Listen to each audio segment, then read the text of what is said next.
MSW Media. Hello, and welcome to the third season of the Martin Sheen podcast. With yours truly, Martin Sheen, of course, and I'm delighted to be back hosting this podcast pilgrimage where the destination is still and always will be the journey itself. Along the way, I plan to share stories and personal memories of some of the many people, places, and events that have helped to shape my lifelong, happy, and continuing struggle as an artist and a man to unite the will of the spirit with the work of the flesh. I also hope to explore poetry as a powerful form of expression and communication by proxy, as it were, and how poetry is such a vital and necessary component of our spirituality and our public discourse. And from time to time, I'll invite friends, fellow actors, poets, scholars, and family members to join our pilgrimage and discuss what inspires their artistic journey. And so, friends, let us continue.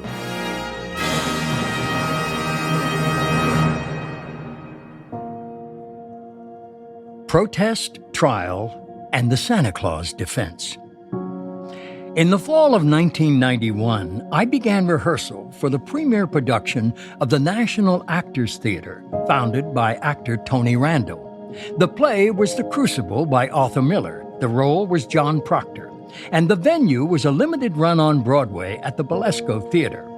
As rehearsals began in late September, Janet and I rented sublet a Midtown Manhattan apartment from a friend.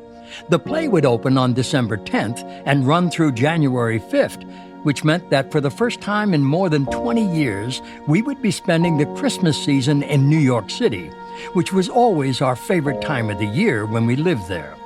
Rehearsals were held in an empty office space of a tall building on 6th Avenue overlooking Radio City Music Hall. The director was Yossi Yisraeli, and the extraordinary cast would include Michael York, Martha Scott, John Beal, Jane Addams, Fritz Weaver, with a brilliant performance by Marianne Plunkett as Elizabeth Proctor. Previews were set to begin November 19th at the Belasco and run for 2 weeks before the opening in December, and everything was proceeding on schedule until I received an urgent request from the renowned environmentalist Terry Swearingen, imploring me to come to East Liverpool, Ohio, as soon as possible to help the community avert an environmental disaster in the making. At issue was a hazardous waste incinerator owned and operated by WTI, Waste Technologies Industries, which was preparing to go online in a matter of months. It was opposed by the EPA as a danger to public health due to the probability of toxic air pollution, including high levels of lead poisoning, which the community was not made fully aware of. Add to that, the site itself was in violation of local safe zoning laws. It was located within 100 yards of a public school and several homes, and it was well within the floodplain of the very near Ohio River. With a clear understanding of what was at stake, I assured Terry of my support, but I also made it clear that I was not able to come to Ohio in person anytime soon due to my commitment with the play in New York.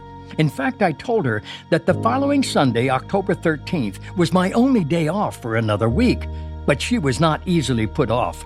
Next Sunday would be fine, she said. Terry Swearingen was a practicing full-time professional nurse with a well-earned reputation fighting for environmental rights and protections. She would be awarded the Goldman Environmental Prize, often referred to as the Green Nobel Prize, in 1997. How often the course I'd planned to avoid confronting a moral issue is the one that leads me back to it. Thus, after an early morning mass on Sunday, October 13th, I caught a flight from LaGuardia Airport in New York to Pittsburgh, Pennsylvania. Terry met me at the airport, and together we drove to East Liverpool, Ohio, where we joined a gathering of over 100 demonstrators she had helped to organize for the event. After warm introductions, we formed together and marched to the site, where a planned rally was held at 2 p.m. under clear blue skies and the watchful eye of the local police.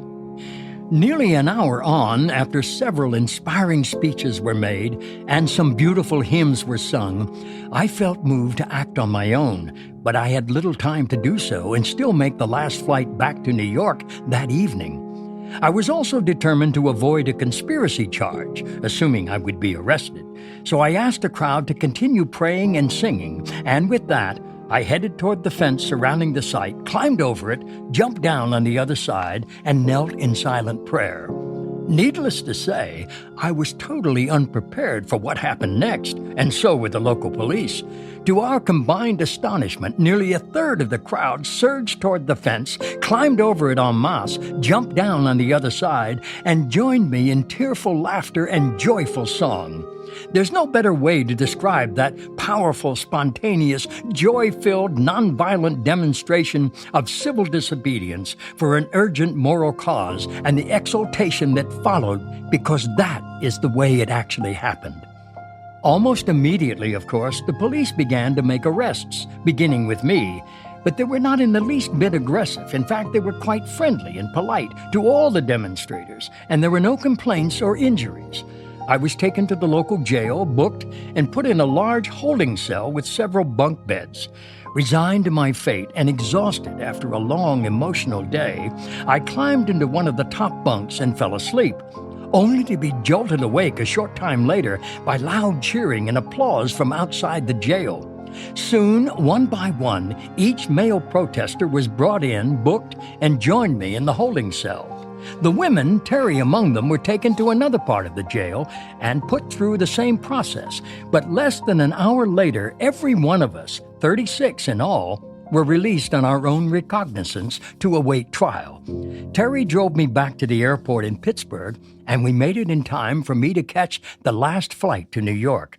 The following day, I rejoined the cast for rehearsal of The Crucible and couldn't wait for someone to ask what I did on my day off.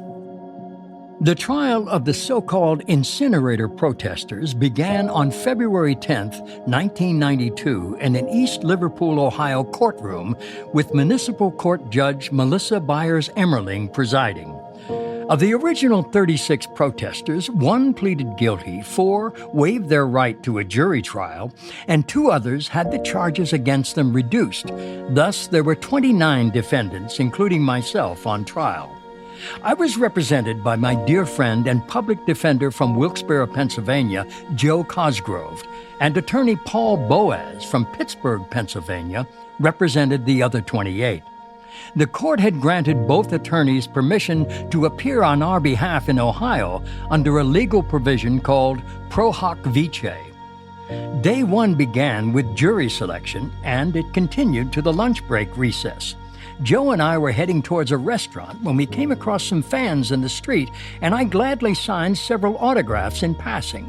When we returned an hour later, the entire courthouse was in an uproar, and Joe was ordered by the bailiff to appear with me immediately in the judge's chambers, and he escorted us there.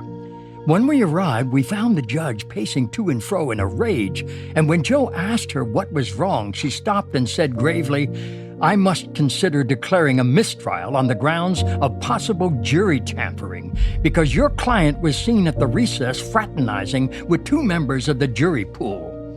I had to stifle a laugh, but this was no laughing matter for Joe, and he took great pains to explain what had happened regarding my signing the autographs. It was an innocent gesture in passing for several men that we had no idea were in the jury pool, Joe said. The judge was skeptical, but she began to soften when, as if on cue, the men in question appeared and confirmed our story. Then, finally convinced there was no criminal act on my part, she dismissed the incident with a stern warning to all concerned, but her intensity was noteworthy, as was the nameplate on her desk that read, "Maximum Melissa." When the court reconvened, the afternoon session was spent completing the required jury of 8, and by day's end, 5 men and 3 women were sworn in. Of note, the 2 men from the autograph signing incident were not chosen, and I can only imagine their relief. The second day began with the reading of the charges against each individual defendant by first and last name, all in alphabetical order, and each one responded proudly with, "Not guilty." If convicted, we all faced 30 days in jail and a $250 fine. Most of the defendants were from Jefferson County, which included the city of East Liverpool, and they reflected a fair cross-section of the community itself. Mostly middle-aged or slightly younger men and women, they included nurses, school teachers, farmers, housewives, shopkeepers, students, small business owners, an auto mechanic, several retirees, and a Vietnam veteran. They had grown quite close since the demonstration and carefully planned their defense as a unit. And with the exception of a speeding ticket, astonishingly, there was not one criminal record among the entire group. As the day continued, the prosecution presented the evidence, which surprisingly included a videotape of the entire action and arrest made by the local police. All the defendants, including myself, could clearly be seen climbing over the fence and refusing to leave when ordered to do so.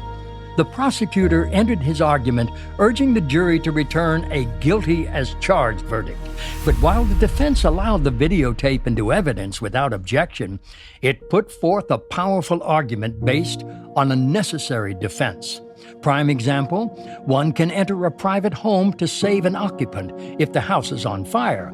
In our case, the health of the entire community would be at risk from toxic waste pollution. Necessary defense was our only purpose for the demonstration and remained at the core of the proceedings for the duration of the trial. The next 3 days centered on several professional government witnesses for the defense who confirmed the severe health risks to the public if the toxic waste incinerator went online, and they held up well under cross-examination. But perhaps the most memorable and by far the most lighthearted moment of the entire trial occurred when Joe moved to dismiss the charges against me based on unrebutted testimony from a federal property expert who had written the law and said that ownership of the very waste site itself was unproven. Thus, there could be no trespass. Joe began by evoking the court of imagination and went on with, "Remember in Miracle on 34th Street when they tried to prove that Kris Kringle wasn't Santa Claus, but since the post office delivered mail addressed to Santa Claus to him, the court decided it could not rule against the federal government, and this court should not question the federal government either." I could not have been prouder of Joe, but after a brief pause, the judge denied his motion, saying, "I don't remember Miracle on 32nd Street. She was only off by 2 blocks. Nonetheless, she was not put off in the least, and the entire exchange was covered by Dan Hopley, a reporter from the Pittsburgh Press, in an article that appeared on February 15, 1992, under the headline, "Court Not Snowed by Sheen's Santa Claus Defense." All levity aside, the critical issue of public health that could seriously affect every man, woman, and child in the community for generations was not lost on the jury. And on Friday, February 14, 1992, the trial concluded when they returned a unanimous verdict and declared that each and every defendant by first and last name in alphabetical order was not guilty. It was a Valentine to the defendants and the environment. Unfortunately, however, hopes were dashed and fears realized when the hazardous waste incinerator, the largest toxic waste incinerator in the United States, owned and operated by Waste Technologies Industries, went online in East Liverpool, Ohio, in October 1993. It has remained fully operational ever since. We're going to take a little break here, but I assure you there's much more to come. Stay tuned. And we're back. Consider this from Benjamin Franklin. Tell me, and I forget. Teach me, and I remember. Involve me, and I learn.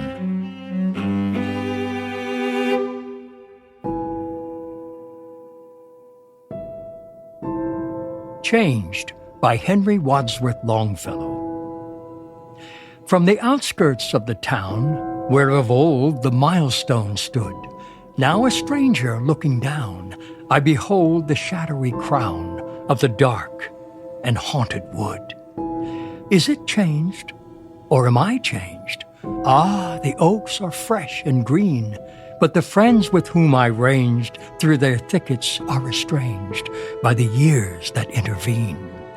Bright as ever flows the sea, bright as ever shines the sun, but alas, they seem to me not the sun that used to be, not the tides that used to run. Henry Wadsworth Longfellow was an American poet and educator. He is known for his style of lyric poetry, presenting stories of mythology and legend, such as the Song of Hiawatha and the Village Blacksmith. He was born on February 27, 1807, in Portland, Maine, and died on March 24, 1882, in Cambridge, Massachusetts. Henry Wadsworth Longfellow was 75 years old.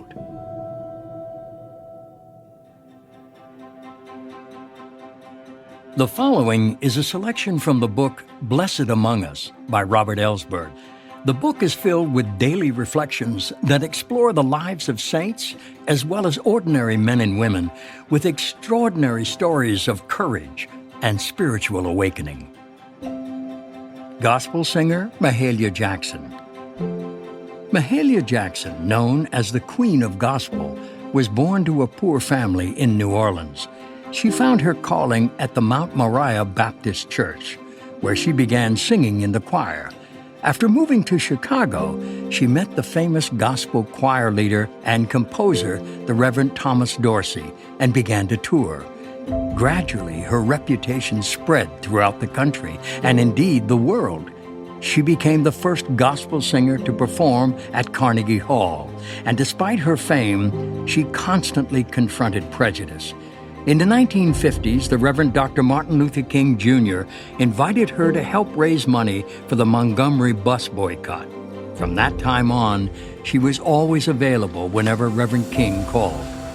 Sometimes, when feeling low, he would ask her to sing his favorite hymn, "Take My Hand, Precious Lord," a hymn she would later sing at his funeral. She hoped her music would, quote, break down some of the hate and fear that divide the white and black people of this country, unquote. In fact, Jackson played a significant role in King's most famous oration. She was at his side, performing on the steps of the Lincoln Memorial on the famous March on Washington in August 1963. As King approached the conclusion of his written speech, Jackson called out, "Tell him about the dream, Martin, tell him about the dream." At that point, King departed from his speech to deliver the historic lines that became a signature of his legacy, "I have a dream." Her quote, "After you sing the blues, you still have the blues. I sing God's music because it makes me feel free," unquote. Mahalia Jackson was born in New Orleans, Louisiana, on October 26, 1911. She died in Evergreen Park, Illinois, on January 27, 1972. Mahalia Jackson was 60 years old. Robert Ellsberg is an American publisher specializing in religious and spiritual exploration. He is editor-in-chief and publisher of Orbis Books. He lives and works in upstate New York with his wife.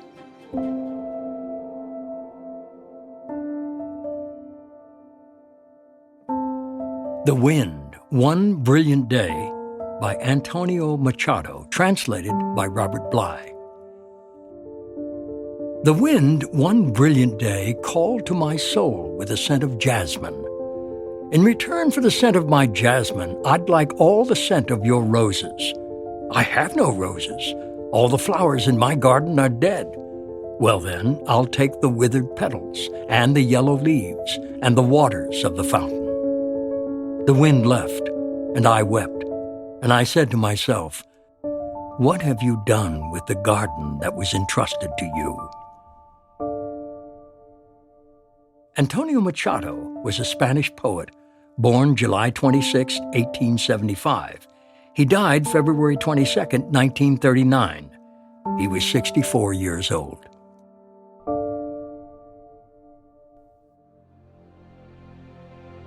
I invite you to delve further into the works of the poets I shared with you, and I hope you seek out writers and poets whose work speaks to your hearts and minds with the power to inspire your life.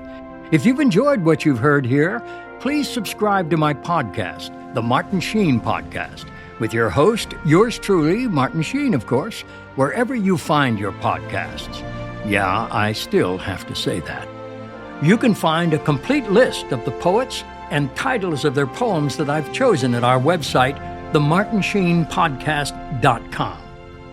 I want to thank the people who make this podcast possible, our producer and research assistant, Renee Esteves, whose explanation of the internet really gets me thinking. What's for lunch? And our sound engineer and editor, Bruce Greenspan, the man behind these rich and seamless recordings with the much-deserved nickname, the Sound Surgeon. And I especially want to thank you, our listeners, for joining me. And so, friends, we part with the prayer from Tagore. We are called to lift up this nation and all its people to that place where the heart is without fear, and the head is held high, where knowledge is free, where the world has not been broken up into fragments by narrow domestic walls, where words come out from the depths of truth and tireless striving stretches its arms towards perfection, where the clear stream of reason has not lost its way into the dreary desert sands of dead habit, where the mind is led forward by thee into ever-widening thought and action into that heaven of freedom, dear Father. Let our country awake. Amen.